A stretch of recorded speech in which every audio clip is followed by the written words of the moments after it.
Hello ವೀಕ್ಷಕರೇ, welcome back to Harsha Seetha channel. ನಾವಿವತ್ತು ಎಲ್ಲಿಗೆ ಹೋಗ್ತಿದೀವಿ, ನಾವು ಕೂಡ ಕ್ಯೂರಿಯಸ್ ಆಗಿದ್ದೀವಿ. ಇವತ್ತು ಇಂಡಿಪೆಂಡೆನ್ಸ್ ಡೇ ಇತ್ತು, ಮಗನ್ಗೆ ಹಿಂದಿನ ದಿನಾನೇ ಸೆಲೆಬ್ರೇಷನ್ ಸ್ಕೂಲಲ್ಲಿ ಆಗಿದ್ರಿಂದ ಜಸ್ಟ್ ಒಂದ್ ಔಟಿಂಗ್ ಹೋಗೋಣ ಅಂತ ಹೇಳಿ ಒನ್ ಡೇ ಟ್ರಿಪ್ ಪ್ಲಾನ್ ಮಾಡ್ಕೊಂಡು ಶಿವಗಂಗೆಗೆ ಹೋಗ್ತಾ ಇದೀವಿ. ಮಕ್ಳು ಜೊತೆ, ಅಪ್ಪ ಅಮ್ಮನ ಜೊತೆ, ತಮ್ಮನ ಜೊತೆ ಹೋಗಿದ್ದು. ಹಾಯ್, ನೋಡ್ತಾ ಇದ್ರಲ್ಲ, ನಾವ್ ಇವಾಗ ಶಿವಗಂಗೆಯಲ್ಲಿ ಇದೀವಿ. ನೀವು ಕೂಡ ನಮ್ ಜೊತೆ ಶಿವಗಂಗೆ ದರ್ಶನ ಮಾಡಿ. ಫಸ್ಟ್ ಟೈಮ್ ನಾನು ಕೂಡ ಬರ್ತಿರೋದು, ಎಕ್ಸೈಟ್ ಆಗಿದ್ದೀನಿ. ಬನ್ನಿ ನೋಡೋಣ. ನೋಡ್ತಾ ಇದ್ರಲ್ಲ, ಶಿವಗಂಗೆಗೆ ಬಂದಿದೀವಿ. ಬೆಟ್ಟ ಹತ್ಬೇಕು ಅಂತ ಹೇಳಿ, ಬಟ್ ಅಮ್ಮ ನನ್ ಕೈಲಿ ಆಗಲ್ಲ, ನನ್ ಮೇಲ್ ಬೆಟ್ಟ ಹತ್ತಕ್ಕಾಗಲ್ಲ. ನಾನ್ ಮುಂಚೆನೆ ಒಂದೆರಡ್ ಸಲ ಹೋಗ್ ಬಂದಿದೀನಿ ಅಂತ ಹೇಳಿ ಅವ್ರು ಬರ್ಲಿಲ್ಲ, ಬಾಯ್ ಹೇಳಿ ನಮ್ಮನ್ನ ಕಳ್ಸ್ಕೊಟ್ರು. ಮಕ್ಳನ್ನ ಕರ್ಕೊಂಡು ಬೆಟ್ಟ ಹತ್ತಿ ಶಿವಗಂಗೆ ದರ್ಶನವನ್ನ ಮಾಡಿ ವೈಕಲ್ ತೀರ್ಥನ ತಗೋಬೇಕು ಅಂತ ಅನ್ಕೊಂಡು ಹೊರಟ್ವಿ. ಫಸ್ಟ್ ನಮಗ್ ಸಿಕ್ಕಿದ್ದೆ ಗಣೇಶ. ಸ್ವಲ್ಪ ಮೆಟ್ಲು ಹತ್ತಿದ ತಕ್ಷಣನೇ ಗಣೇಶಂದು ಒಂದು ಗುಡಿ ಇತ್ತು, ಅಲ್ಲಿ ನಾವು ಪೂಜೆನ ಮುಗಿಸ್ಕೊಂಡು ತೀರ್ಥ ತಗೊಂಡು ಹೊನ್ನದೇವಿ ಶ್ರೀ ಗಂಗಾಧರೇಶ್ವರ ಸ್ವಾಮಿಯ ದರ್ಶನಕ್ಕೆ ಅಂತ ಮುಂದೆ ಹೊರಟ್ವಿ. ನೋಡ್ತಾ ಇದ್ರಲ್ಲ, ತುಂಬಾನೇ ಒಂದು ಭಕ್ತಿ ಭಾವ ತುಂಬುವಂತ ದೇವಸ್ಥಾನ ಅಂತಾನೆ ಹೇಳ್ಬೋದು. ಇಲ್ಲಿ ಸ್ಟೆಪ್ಸ್ ಕೂಡ ತುಂಬಾ ಜಾಸ್ತಿ, ಬೆಟ್ಟ ಕೂಡ ತುಂಬಾ ದೊಡ್ಡ ಬೆಟ್ಟ ಅಂತಾನೆ ಹೇಳ್ಬೋದು. ಒಂದೆರಡು ರೌಂಡ್ ಹೆಚ್ಚಿಗೆ ಊಟ ಮುಗಿಸಿ ನಂತರ ಹತ್ತೋದ್ರಿಂದ ಏನಾಗುತ್ತೆ, ಸ್ಟಾಮಿನಾ ಇರುತ್ತೆ ಅಂತಾನೆ ಹೇಳ್ಬೋದು. ಇಲ್ಲಿ ಕೋತಿಗಳು ಸುಮಾರಿವೆ.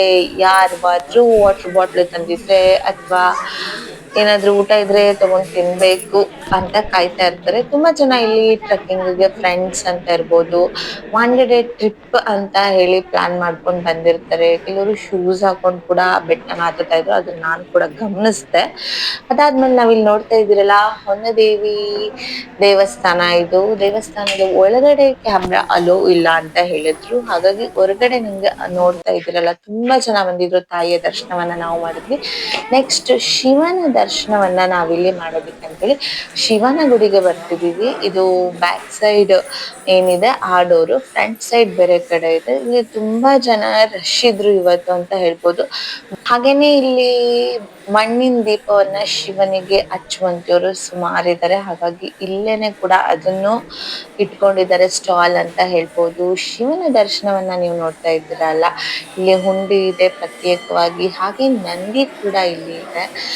ಹಾಗೆ ಇಲ್ಲಿ ಹಳೆಯ ಕಾಲದ ಒಂದು ಬಂಡೆಯನ್ನ ಕೆತ್ತಿ ಮಾಡಿರುವಂತ ದೇವಸ್ಥಾನ, ಫುಲ್ ಕಲ್ಲಿನ ದೇವಸ್ಥಾನ ಅಂತ ಹೇಳಿ ಪಾಸಿಟಿವ್ ವೈಬ್ ಸ್ಟಾರ್ಟ್ ಆಗುತ್ತೆ. ಶಿವನ ದರ್ಶನವನ್ನ ಮಾಡಿ ನೆಕ್ಸ್ಟ್ ನಾವು ಹಾಗೆ ಬೆಟ್ಟವನ್ನ ಮುಂದೆ ಹತ್ತಾ ಹೋದ್ವಿ. ಇಲ್ಲಿ ಫಲಕಗಳು, ಬೋರ್ಡ್ಗಳು ನಮ್ಗೆ ಕಾಣಿಸ್ತಾ ಇದ್ವಿ, ಪ್ಲಾಸ್ಟಿಕ್ ನಿಷೇಧಿಸಲಾಗಿದೆ ಅಂತ ಹೇಳಿ. ಹಲವಾರು ಜನ ಇಲ್ಲಿ ಫೋಟೋಸ್ ನ ತಗೋತಾ ಇದ್ರು, ರೀಲ್ಸ್ ನ ಮಾಡ್ತಾ ಇದ್ರು. ಹಾಗೆ ಕೆಲವೊಬ್ರು ಹಾಗೆ ಕೂತು ಸ್ವಲ್ಪ ಸುಧಾರಿಸ್ಕೊತಾ ಇದ್ರು, ಮೆಟ್ಲು ಹತ್ತಿ ಬಂದಿದ್ರಿಂದ ಅಂತ ಹೇಳ್ಬೋದು. ಮತ್ತೆ ಇವರೆಲ್ಲ ತುಂಬಾ ಜನ ಫ್ರೆಂಡ್ಸ್ ಇರ್ಬೋದು, ಫ್ಯಾಮಿಲೀಸ್ ಇರ್ಬೋದು, ಮಕ್ಕಳನ್ನ ಕರ್ಕೊಂಡ್ ಬಂದಿದ್ರು ಇರ್ಬೋದು, ಎಲ್ಲ ಇದ್ರು ಈ ಜಾಗದಲ್ಲಿ ಅಂತಾನೆ ಹೇಳ್ಬೋದು. ನಾವು ಕೂಡ ಇದೇ ರೀತಿ ನಮ್ಮ ಒಂದು ಬೆಟ್ಟ ಹತ್ತುವ ಪ್ರಕ್ರಿಯೆಯನ್ನ ಹಾಗೆ ಮುಂದುವರಿಸ್ತಾ ಹೋಗ್ತಾ ಇದ್ವಿ. ಬಿಕಾಸ್ ಮಕ್ಳು ಜೊತೆಗಿದ್ದಿದ್ರಿಂದ ಆದಷ್ಟು ಬೇಗ ಹತ್ಬೇಕು, ಮತ್ತೆ ವೆದರ್ ಕೂಡ ಮಳೆ ಬರೋ ರೀತಿ ಇತ್ತು, ಹಾಗಾಗಿ ನಾವು ಕೂಡ ಮುಂದೆ ಹೋಗ್ತಿದ್ವಿ. ನೋಡ್ತಾ ಇದ್ರಲ್ಲ, ಅಲ್ಲಿ ಟಾಪ್ ಅಲ್ಲಿ ನಿಂತ್ಕೊಂಡು ಕೂಡ ಫೋಟೋಸ್ ನ ತೆಗೆಸ್ಕೊತಾ ಇದ್ರು. ಸರಿ, ಅದು ಅವ್ರಿಗೆ ಬಿಟ್ಟಿದ್ದು, ಅವ್ರ ಇಷ್ಟ ಅಂತ ಹೇಳಿ ನಾವು ಹಾಗೆ ಮುಂದೆ ಹೋಗ್ತಾ ಇದ್ವಿ. ನೋಡ್ತಾರಲ್ಲ, ಇದು ಮಳೆ ಬಂದಾಗ ಬರೋದಿಕ್ಕೆ ಅಂತ ಶೆಟರ್ ಹಾಕಿ ಮಾಡಿರುವಂತ ಮಾರ್ಗ. ಇದು ಇವತ್ತಿಗೆ ಕ್ಲೋಸ್ ಆಗಿತ್ತು ಸದ್ಯಕ್ಕೆ. ಈ ಗೋಪುರಗಳು, ಈ ಕೆತ್ತನೆಗಳು, ಹಾಗೆ ಈ ಬಂಡೆಯ ಮೇಲೆ ಸ್ಟೆಪ್ಸ್ ರೀತಿ ಒಂದು ಮಾಡಿದ್ದಾರೆ. ಇಲ್ಲಿಂದ ಇನ್ನ ಬೆಟ್ಟ 3 ಕಿಲೋಮೀಟರ್ ಹತ್ತಬೇಕು. ಸರಿ, ಹಾಗೆ ಅನ್ಕೊಂಡು ನಾವು ಕೂಡ ಮುಂದೆ ಮೂವ್ ಆಗ್ತಾನೆ ಇದ್ದೀವಿ. ಈ ದೇವಸ್ಥಾನದಲ್ಲಿ ಇನ್ನೊಂದು ವಿಶೇಷತೆ ಏನು ಅಂತಂದ್ರೆ, ನಾವು ಬೆಟ್ಟ ಹತ್ತೋದಕ್ಕೂ ಮುಂಚೆನೆ ಕಾಲಭೈರವೇಶ್ವರನನ್ನ ಸ್ಮರಿಸ್ಬೇಕು. ಹಾಗೆ ಆ ಕಾಲಭೈರವೇಶ್ವರನ ದರ್ಶನವನ್ನ ಮಾಡ್ಬೇಕು. ಅದು ಬೆಟ್ಟದ ತಳದಲ್ಲೇ ಇದೆ ದೇವಸ್ಥಾನ. ನೆಕ್ಸ್ಟ್ ಟೈಮ್ ನಾನು ನಿಮ್ಗೆ ತೋರಿಸ್ತೀನಿ. ನೋಡ್ತಾ ಇದ್ರಲ್ಲ, ಹೀಗೆ ಬೆಟ್ಟವನ್ನ ಹತ್ಬೇಕಾದ್ರೆ ಎಷ್ಟು ಕಡದಾಗಿದೆ ಬೆಟ್ಟ, ನಿಜವಾಗ್ಲು. ಆ ಕಡದ ಬೆಟ್ಟವನ್ನ ಸ್ವಲ್ಪ ಮಾತ್ತಿದ್ರೆ ನೆಕ್ಸ್ಟ್ ನಿಮ್ಗೆ ಸಿಗೋದೆ ಗ್ರೀನರೀಸ್. ನೋಡಿ, ಬೆಟ್ಟದ ಮೇಲ್ ಕೂಡ ಈ ತರ ಗ್ರೀನರೀಸ್ ನೀವು ನೋಡ್ಬೋದು. ತುಂಬಾ ಚೆನ್ನಾಗಿತ್ತು. ನಮ್ಮ ಪುಟ್ಟ ಮಕ್ಕಳನ್ನ ಕರ್ಕೊಂಡು ನಾವು ಈ ಬೆಟ್ಟವನ್ನ ನಿಜವಾಗ್ಲೂ ಹೇಳ್ತೀನಿ, ತುಂಬಾನೇ ಕಷ್ಟ ಆಯ್ತು ಬೆಟ್ಟನ ಹತ್ಬೇಕಾದ್ರೆ ಅಂತ ಹೇಳ್ಬೋದು. ಬಿಕಾಸ್ ಅವ್ರೊಂದ್ ಸ್ವಲ್ಪ ಹೊತ್ತು, ಅಪ್ಪ ಒಂದ್ ಸ್ವಲ್ಪ, ನಾನೊಂದ್ ಸ್ವಲ್ಪ ಅಂತ ಹೇಳಿ ಎಲ್ರು ಕೂಡ ಇಟ್ಕೊಂಡು ಮಕ್ಳನ್ನ ಹತ್ತಿದ್ವಿ. ಬಟ್ ಬೆಟ್ಟ ಕಡ್ದಾಗಿದೆ, ಅಲ್ಲಲ್ಲಿ ಕಂಬಿಗಳಿದೆ, ಹಿಡ್ಕೊಂಡ್ ಹತ್ಬೇಕು. ಇದೆಲ್ಲವನ್ನ ಬಿಟ್ರೆ ಆ ವೆದರ್ ನಮ್ಗೆ ತುಂಬಾನೇ ಸಪೋರ್ಟ್ ಮಾಡ್ತು ಅಂತ ಹೇಳ್ಬೋದು. ನಾವು ಡೇ ಸ್ಟಾರ್ಟ್ ಇಂದ ಹಿಡ್ದು ಡೇ ಎಂಡ್ ವರ್ಗು ನಮ್ಗೆ ನೇಚರ್ ನಿಜವಾಗ್ಲೂ ಇವತ್ತು ತುಂಬಾನೇ ಸಪೋರ್ಟ್ ಮಾಡ್ತು ಅಂತ ಹೇಳ್ಬೋದು. ನೋಡ್ತಾ ಇರಲ್ಲ ಎಷ್ಟು ಬೆಟ್ಟದ ಕಲ್ಲು, ಹಾಗೆ ಸಣ್ಣ ಸಣ್ಣ ಪುಟ್ಟ ಪುಟ್ಟ ಕಲ್ಲು ಬಂಡೆಗಳು, ಆ ಹಸಿರು ಹುಲ್ಲು, ಈ ರೀತಿ ಈ ಒಂದು ಆ ದಾರಿಯಲ್ಲಿ ಬೆಟ್ಟವನ್ನ ಹತ್ತಿ ನಾವು ಕೂಡ ಮೇಲ್ಗಡೆ ಹೋಗ್ತಾ ಇದ್ವಿ. ನಿಜವಾಗ್ಲೂ ಒಂದ್ ರೀತಿ ಜೋಶ್ ಇತ್ತು, ಒಂದ್ ರೀತಿ ಭಕ್ತಿ ಇತ್ತು ಅಂತಾನೆ ಹೇಳ್ಬೋದು. ಭಕ್ತಿ ಇಲ್ಲ ಅಥವಾ ಆ ಜಾಗದ ಮೇಲೆ ನೋಡ್ಬೇಕು ಅನ್ನುವ ಆಸಕ್ತಿ ಇಲ್ಲ ಅಂದ್ರೆ ನಿಜವಾಗ್ಲೂ ಹೋಗೋದಿಕ್ ಆಗೋದಿಲ್ಲ. ಆ ರೀತಿಯ ಒಂದು ದಾರಿ ಇದು. ಕೊನೆಗೂ ನಾವು ಪಾತಾಳ ಗಂಗೆ ಇರುವ ಜಾಗಕ್ಕೆ ಬಂದ್ಬಿಟ್ಟು 9 ಕಿಲೋಮೀಟರ್ ಇದು ಜಾಗ. 9 ಕಿಲೋಮೀಟರ್ ಬೆಟ್ಟನ ಹತ್ತು ನಾವು ಮೇಲ್ಗಡೆ ಬಂದು ಶಿವನ ನಂದಿಗೆ ನಮಸ್ಕಾರವನ್ನ ಮಾಡಿ ಈ ಸುತ್ತಲಿನ ವೆದರ್ ನ ನೋಡ್ತಾ ಇದ್ದಾಗ ಅಲ್ಲಿ ರಶ್ ಸ್ವಲ್ಪ ಇತ್ತು ನಾವು ಹತ್ತದಾಗ ಅಂತಾನೆ ಹೇಳ್ಬೋದು. ಸರಿ, ಒಂದು ಬೆಟ್ಟದ ಮೇಲಿಂದ ವ್ಯೂಸ್ ತೋರಿಸ್ತಾ ಇದ್ದೀನಿ, ನೋಡ್ತಾ ಇದ್ರಲ್ಲ ವೀಕ್ಷಕರೇ, ಎಷ್ಟು ಚೆನ್ನಾಗಿದೆ ಈ ವಾತಾವರಣ ಅಂತಂದ್ರೆ ಹಬ್ಬ ಅನ್ಸುತ್ತೆ. ಮೈ ಒಂಥರ ರೋಮಾಂಚನ ಅಂತಾನೆ ಅನ್ಸುತ್ತೆ ಅಂತ ಹೇಳ್ಬೋದು. ನಾವು ಕೂಡ ವೀರಭದ್ರ ಸ್ವಾಮಿ ಸನ್ನಿಧಿಯಲ್ಲಿ ಒಳ್ಕಲ್ ತೀರ್ಥವನ್ನ ತಗೊಳ್ಳೋದಕ್ಕೆ ಬಂದಿದ್ವಿ. ಪ್ರಸಾದಗಳು ಹಾಗೆ ಅರಕೆ ದಾರ ಈ ತರದ್ ಎಲ್ಲ ಕೂಡ ಸಿಗ್ತಾ ಇತ್ತು. ನಾವು ಕೂಡ ಈಗ ಒಳ್ಕಲ್ ತೀರ್ಥದ ಜಾಗ ಏನಿದೆ, ಒಳ್ಕಲ್ ತೀರ್ಥವನ್ನ ತಗೊಳ್ಳೋದಿಕ್ಕೆ ಅಂತ ಹೇಳಿ ತಾಯಿಗೆ ಆ ಗಂಗಾ ಮಾತೆಯನ್ನ ಸ್ಮರಿಸ್ತಾ ನಾವು ಕೂಡ ಒಳಗಡೆ ಹೋಗ್ತಾ ಇದ್ವಿ. ಒಳಗಡೆ ಪಾದ ಇಟ್ಟು ಹೋಗಿದ ತಕ್ಷಣನೇ ನಿಮ್ಗೆ ಕಾಲ್ಗೆ ಏನಂತ ಅನ್ಸುತ್ತೆ ಗೊತ್ತಾ, ತಣ್ಣಗ್ ಫೀಲ್ ಆಗತ್ತೆ ಅಂತ ಹೇಳ್ಬೋದು. ಈ ಗೋಡೆ ಅಂದ್ರೆ ಕಲ್ಲಿಂದು ಇದು ಗುಹೆನ ನೀವು ಟಚ್ ಮಾಡ್ಬೇಕು. ಟಚ್ ಮಾಡಿದ್ರೆ ಸಾಕು, ಅಲ್ಲಿ ನಿಮ್ಗೆ ನೀರು ಫೀಲ್ ಆಗತ್ತೆ. ಬಿಕಾಸ್ ಇದು ಬಂಡೆಯಿಂದಾನೇ ನೀರ್ ಜಿನುಕ್ತಿದೆಯೇನೋ ಅಂತ ಅನ್ಸುತ್ತೆ. ನೋಡ್ತಾ ಇದ್ರಲ್ಲ ವೀಕ್ಷಕರ, ಬಂಡೆ ಒಣಗಿಲ್ಲ. ಇಲ್ಲಿ ಯಾರು ನೀರ್ ತಂದು ಬಂಡೆಗೆ ನೀರ್ ಚುಮ್ಸಿಲ್ಲ. ಬಟ್ ಬಂಡೆನ ನೋಡಿದ ತಕ್ಷಣನೇ ನಮ್ಗೆ ಬಂಡೆಯಿಂದ ನೀರು ಇದೆ ಅಂತ ಅನ್ಸುತ್ತೆ. ಆ ರೀತಿ ತಣ್ಣಗಿರೋ ವಾತಾವರಣ ಅನ್ಸುತ್ತೆ. ಕೆಲವೊಂದು ಕಡೆ ಶೆಕೆ ಅನ್ಸ್ತಾ ಇರುತ್ತೆ, ಆದ್ರೂ ಇಲ್ಲಿ ತುಂಬಾ ಜನ ನಮ್ಗೆ ವಿಡಿಯೋ ಕ್ಯಾಮ್ರಾವನ್ನ ನೋಡಿ ಸಪೋರ್ಟ್ ಮಾಡಿದ್ರು. ನೋಡ್ತಾ ಇದ್ರಲ್ಲ ಎಷ್ಟು ಚೆನ್ನಾಗಿದೆ ನೋಡಿ, ಬಂಡೆನಲ್ಲಿ ನೀರು ಇದೆ. ಇದನ್ನೇ ನಾನ್ ನಿಮ್ಗೆ ಹೇಳ್ತಾ ಇದ್ದಿದ್ದು. ಹಾಗೆ ಇಲ್ಲಿ ಪ್ಲಾಸ್ಟಿಕ್ ನ ತರೋ ಆಗಿಲ್ಲ ಅಂತ ಕೂಡ ಬೋರ್ಡ್ ಇತ್ತು. ಇಲ್ಲಿ ವಿಡಿಯೋ ಮಾಡೋ ಹಾಗಿಲ್ಲ ಅಂತ ಅಲ್ಲಿ ಅರ್ಚಕರು ಹೇಳಿದ್ರು. ಬಟ್ ನಾನು ನಿಮ್ಗಳಿಗೋಸ್ಕರನೇ ಇಲ್ಲಿ ವಿಡಿಯೋನ ಮಾಡಿದ್ದು ಅಂತ ಹೇಳ್ಬೋದು. ಶಿವನ ದರ್ಶನವನ್ನ ಮಾಡಿ ಆ ಗಂಗಾಧರೇಶ್ವರನ ದರ್ಶನವನ್ನ ನೀವು ಕೂಡ ಮಾಡಿ. ನೀವೇನಾದ್ರೂ ಮತ್ತೊಮ್ಮೆ ಈ ವಿಡಿಯೋವನ್ನ ನೋಡಿ ಗಂಗಾಧರೇಶ್ವರನ ದರ್ಶನ ಮಾಡಿದ್ರೆ ಓಕೆ, ಮಾಡಿರೋರು ಮತ್ತೆ ಬರ್ಬೇಕು ಅನ್ಸ್ಬೋದು, ಅಂತ ಮತ್ತೆ ನಾನ್ ನೋಡೇ ಇಲ್ಲ ಹೋಗ್ಬೇಕು ಅಂತ ಅನ್ಕೊಂಡು ಬರುವವರು ಇರ್ಬೋದು. ನೀವು ಕೂಡ ಒಂದ್ಸಲ ಬಂದು ಇಲ್ಲಿ ಗಂಗಾಧರೇಶ್ವರನ ದರ್ಶನವನ್ನ ಮಾಡಿ. ಹಾಗೆ ದಕ್ಷಿಣ ಕಾಶಿಯ ಒಂದು ಒಳ್ಕಲ್ ತೀರ್ಥವನ್ನ ನೀವು ಕೂಡ ಹಾಕೊಳ್ಳಿ ಅಂತಾನೆ ಹೇಳ್ಬೋದು.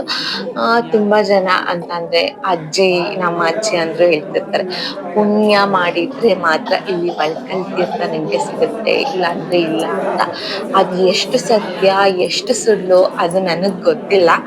ನನ್ಗಂತೂ ನಿಜವಾಗ್ಲೂ ಒಳ್ಕಲ್ ತೀರ್ಥಕ್ಕೆ ಹೋಗ್ಬೇಕು ನಾನು ಒಂದ್ಸಲ ಅಂತ ಅನ್ಕೊಂಡಿದ್ದೆ. ಫಸ್ಟ್ ಟೈಮ್ ನಾನು ಕೂಡ ಬಂದಿರೋದು. ಹಾಗಾಗಿ ನಿಮ್ಗೂ ಕೂಡ ನನ್ನೊಟ್ಟಿಗೆ ದರ್ಶನವನ್ನ ಮಾಡಿಸ್ತಿದ್ದೀನಿ. ಇಲ್ಲಿ ದಂಪತಿಗಳು ಯಾರು ಬಂದಿದ್ದಾರೆ ಅವ್ರಿಗೆ ರಕ್ಷೆ ದಾರವನ್ನ ಕಟ್ತಿದ್ರು. ಹಾಗೆ ಹಲವಾರು ಜನ ಮನಸ್ಫೂರ್ತಿಯಿಂದ ಇಲ್ಲಿ ಒಳ್ಕಲ್ ತೀರ್ಥ ದರ್ಶನವನ್ನ ಮಾಡಿ ತೀರ್ಥವನ್ನ ಪ್ರೋಕ್ಷಣೆ ಮಾಡಿಸ್ಕೊಂಡು ಪೂಜೆ ಮುಗಿಸ್ಕೊಂಡು ಹೋಗ್ತಾ ಇರೋದನ್ನ ನೀವು ಕೂಡ ನೋಡ್ಬೋದು ಅಂತಾನೆ ಹೇಳ್ತಾ ಇದ್ದೀನಿ. ಹಾಗೇನೆ ಇಲ್ಲಿ ಈ ಬಂಡೆ ಏನಿದೆ, ಬಂಡೆಯ ಮಧ್ಯ ಇದು ದೇವಸ್ಥಾನ.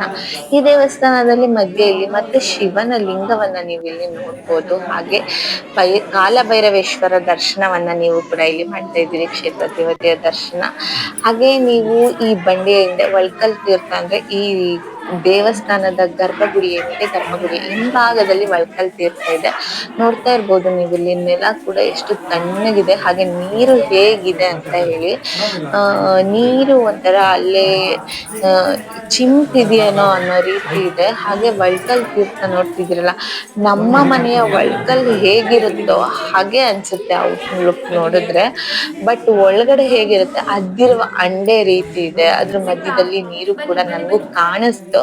ನಾನು ಅದನ್ನ ನೋಡಿ ಬಗ್ಗಿ ಒಳಕಲ್ ತೀರ್ಥವನ್ನ ತಗೊಂಡೆ. ನಿಜವಾಗ್ಲೂ ತೀರ್ಥ ಎಷ್ಟು ಕ್ಲಿಯರ್ ಇದೆ ನೋಡಿ, ವಾಟರ್ ಕೂಡ. ನಾನು ಅದನ್ನ ತೀರ್ಥವನ್ನ ತಗೊಂಡು ಸ್ವಾಮಿಯನ್ನ ಸ್ಮರಿಸ್ತಾ ಬಂದೆ. ಹಾಗೆ ನಮ್ಮ ಮನೆ ಫ್ಯಾಮಿಲಿ ಮೆಂಬರ್ಸ್ ಅಂದ್ರೆ ಹಸ್ಬೆಂಡ್ ಇರ್ಬೋದು, ಮಕ್ಳಿರ್ಬೋದು, ಹಾಗೆ ನಮ್ಮ ತಂದೆ ಮತ್ತು ನನ್ನ ತಮ್ಮ, ನಾವುಗಳು ಎಲ್ರೂ ಕೂಡ ಒಳ್ಕಲ್ ತೀರ್ಥವನ್ನು ತಗೊಂಡ್ವಿ. ನಿಜ ನನ್ ಮಗನ್ಗೆ ಸಿಗ್ಲಿಲ್ಲ ಪಾಪ, ಪುಟ್ಟ ಕೈ, ಅದಕ್ಕೆ ಎಲ್ಲಿ ಎಟ್ಕತ್ತೆ. ಹಾಗಾಗಿ ಪರವಾಗಿಲ್ಲ ಬಾ ಅಂತ ಹೇಳಿ ನೆಕ್ಸ್ಟ್ ಕರ್ಕೊಂಡ್ ಬಂದ್ವಿ. ಅವನ್ ದೊಡ್ಡವನಾದ್ಮೇಲೆ ನಿಜವಾಗ್ಲೂ ಆ ದರ್ಶನವನ್ನ ಮತ್ತೆ ಸಿಗ್ಲಿ, ಈ ಪುಣ್ಯಕ್ಷೇತ್ರಕ್ಕೆ ಅವನು ಕೂಡ ಮತ್ತೆ ಬಂದು ತೀರ್ಥವನ್ನ ಅವನ್ ಕೈಯಾರೆ ಹಾಕೊಳ್ಳಿ ಅಂತ ಆಶಿಸ್ತೀನಿ.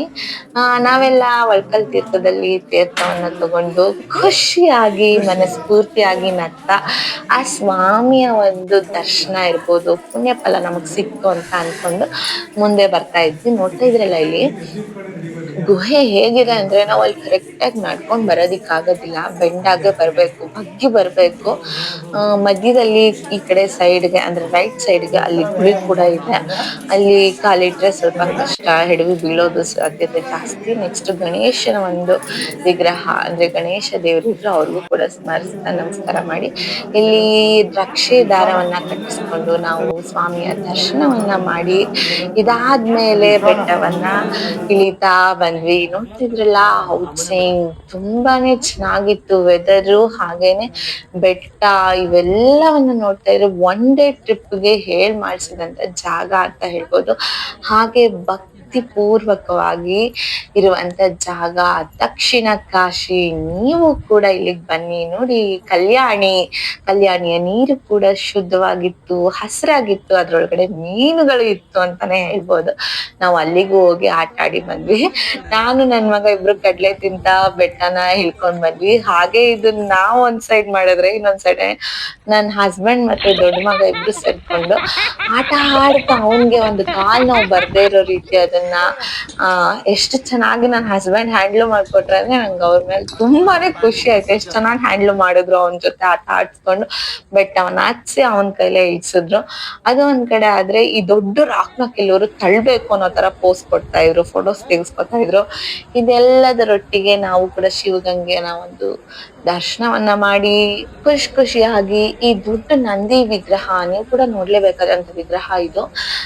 ತುಂಬಾ ದೊಡ್ಡ ವಿಗ್ರಹ ಇದೆ. ಶಿವ ಅಂದ್ರೆ ನಂದಿ ಇರ್ಲೇಬೇಕು, ನಂದೀಶ ಇಲ್ಲ ಅಂದ್ರೆ ಶಿವನ ದೇವಸ್ಥಾನ ಕಂಪ್ಲೀಟ್ ಆಗೋದೇ ಇಲ್ಲ. ಯಾಕಂದ್ರೆ ಶಿವನ ಮುಂದೆ ನಂದಿ, ನೀವ್ ಯಾವ್ದೇ ದೇವಸ್ಥಾನಕ್ಕೆ ಹೋದ್ರು ಕೂಡ ನಿಮ್ಗೆ ಕಾಣಿಸುತ್ತೆ. ಇದು ನಂದಿಗೆ ಸಿಕ್ಕಂತ ವರ ಶಿವನಿಂದ ಅಂತಾನೆ ಹೇಳ್ಬೋದು. ಶಿವನ ದೇವಸ್ಥಾನದ ಗೋಪುರವನ್ನ ಕೂಡ ನೀವು ನೋಡ್ತಾ ಇರ್ಬೋದು. ಇದೆಲ್ಲವನ್ನ ಮುಗಿಸಿ ನಾವು ಇಲ್ಲೇ ಕೂಡ ಅನ್ನದಾಸೋಹ ಇತ್ತು ದೇವಸ್ಥಾನದಲ್ಲಿ, ದಾಸೇನೆ ಪ್ರಸಾದವನ್ನ ಸ್ವೀಕರಿಸಿ ಬಂದ್ವಿ. ನನ್ ವಿಡಿಯೋ ಇಷ್ಟ ಆಗಿದ್ರೆ ಪ್ಲೀಸ್ ಲೈಕ್ ಮಾಡಿ, ಶೇರ್ ಮಾಡಿ, ಸಬ್ಸ್ಕ್ರೈಬ್ ಮಾಡಿ. Thank you.